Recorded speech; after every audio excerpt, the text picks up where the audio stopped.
Hey everybody, welcome to another episode of Foreclosure Help 777 where we talk about everything foreclosure related. Guys, this is my private Facebook group, and if you are in foreclosure or you're fighting in foreclosure, you can join us and we'll help you as much as we can. We are all in foreclosure helping each other out. That's what we do. Today we're going to talk about an important topic that a lot of people like to talk about, and that is how a quiet title cases proceed in federal court. And a lot of people find this information helpful. So we're going to go over it. Even if we've gone over it again in the past, it's helpful to go over it again. So the first step, if you're going to do this, so your lender is, and let's say it's federal court, you can start in state court and they usually move it to federal court if you want to go that route too. Most people just start in federal court. Okay, so you get your complaint together and you file it. Step 1, filing the complaint. The homeowner plaintiff files a complaint in federal court, usually under diversity jurisdiction, if parties are from different states and the amount in controversy exceeds $75,000, or federal question jurisdiction, if claims include federal laws like FDCPA, res pectil, etc. The contents, caption, jurisdiction and venue, statement of facts, causes of action, quiet title, wrongful foreclosure, FDCPA, and a prayer for relief. That's what your contents of your complaint should be, properly formatted, and we have talked about that in previous videos. Practical tip, keep it clear and fact-driven. Don't overload with case law. Save that for later briefs. Second step is process service. The plaintiff must serve the summons and complaint on the lender, trustee, and servicer within 90 days under Federal Rule of Civil Procedure. If service isn't done correctly, the case can be dismissed before it even starts. Most people use, to do their process service, a company called ABC Process Service. It seems to be the easiest. You just upload your complaint and your summons to them, and they do the rest, and then they will send you a proof of service form signed that you submit to the court. The court accepts these, and it seems to work really well for most people, just so you know. There are probably other process service companies out there. Most people use ABC. It's pretty, affordable, I guess you might say. Some of these smaller companies might not be as affordable. So process services is step 2. Step 3 is the defendant's response, the bank's response. The lender or servicer usually responds within 21 days. They only have 21 days to respond. If it's after 21 days, that's when you can file a motion for a default judgment, or a clerk's default judgment. They may file an answer denying your allegations, or they may file a motion to dismiss under Rule 12b-6, claiming that the complaint fails to state a claim, which is most common. Or they will file a motion to strike or motion for more definite statement. Those are kind of rare though. They'll probably file a motion to dismiss because that's what they normally do. If they do file an answer, they'll deny the allegations. So the next step after that is, what do you do if they file the motion to dismiss? Well, you'll file an opposition to their motion to dismiss. So you have to follow up with filing an opposition if they file a motion to dismiss. If they file an answer, it moves on to discovery. The judge may dismiss the case, sometimes with leave to amend, allow the case to proceed, or narrow the claims. They may toss the FTC but keep the quiet title. So a lot of things can happen at this point, and sometimes it can take 6 months for the judge to even rule at this point. To give you an idea of the timeline, it's usually 6 to 8 months from beginning until we get to this court rulings, maybe even longer. Could be 8 months to a year.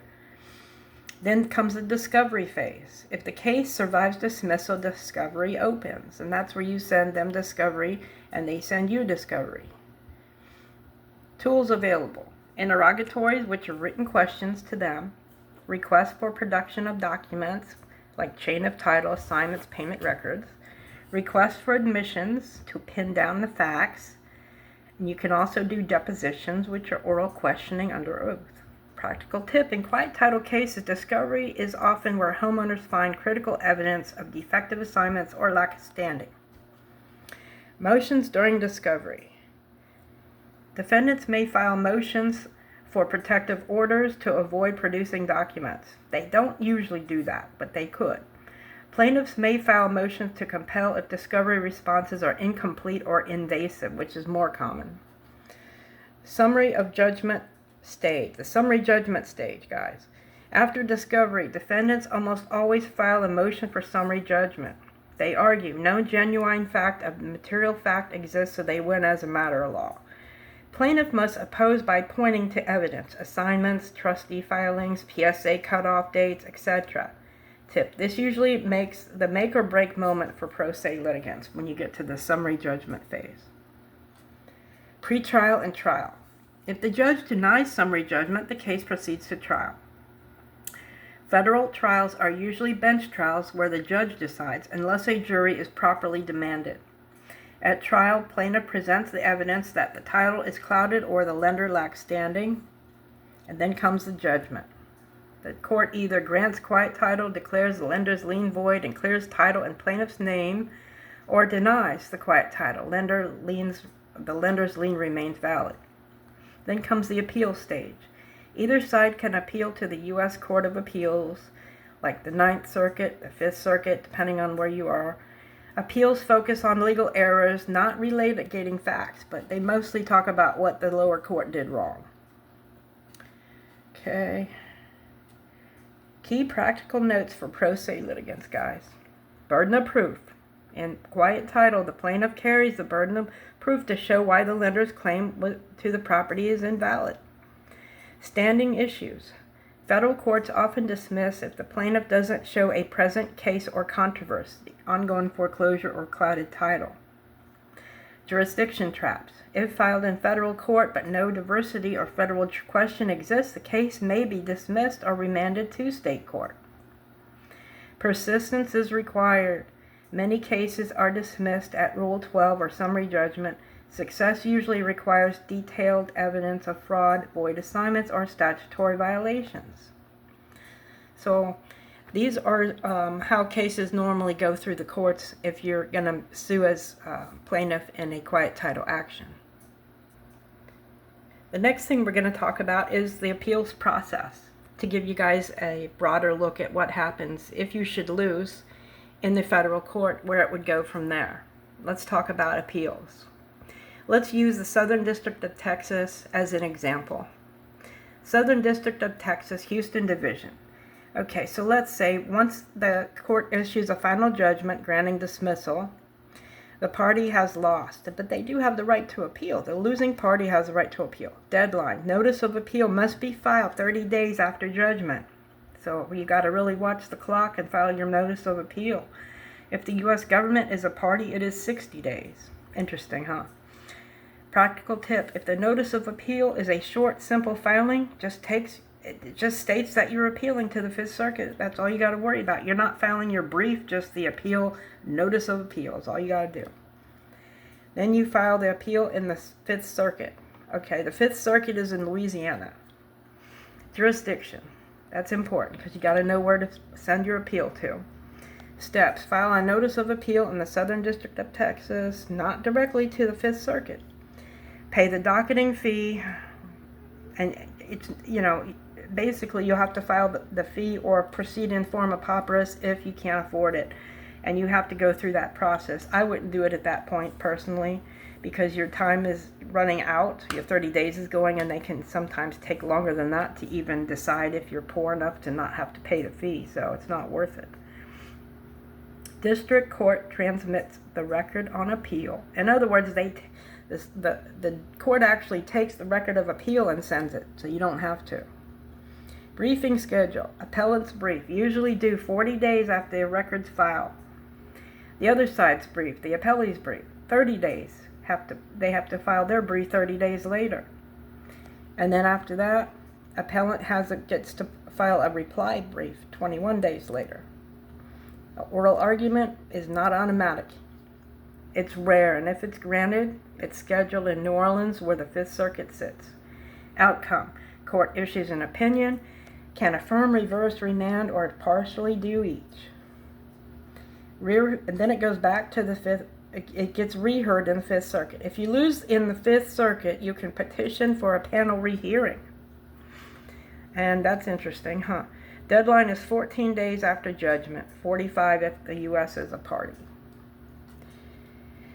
Petition, next step is petition for a writ of certiorari. That's how you say it? Certiorari. To me it looks like certiorari, but it's actually pronounced certiorari. It's to the Supreme Court. If the Fifth Circuit rules against you, you can ask the U.S. Supreme Court to review. So you file for this petition for a writ of certiorari within 90 days of the Fifth Circuit's judgment or denial. If the petition must explain why your case raises important federal questions worthy of the Supreme Court review. Constitutional issues, conflicts between different circuits, the odds. Fewer than 2% of these are granted. If granted, case is fully briefed and argued before the 9 justices. Final decision is binding nationwide. Okay, an example using Texas quiet title case. This is just an example flow, guys. Southern District of Texas.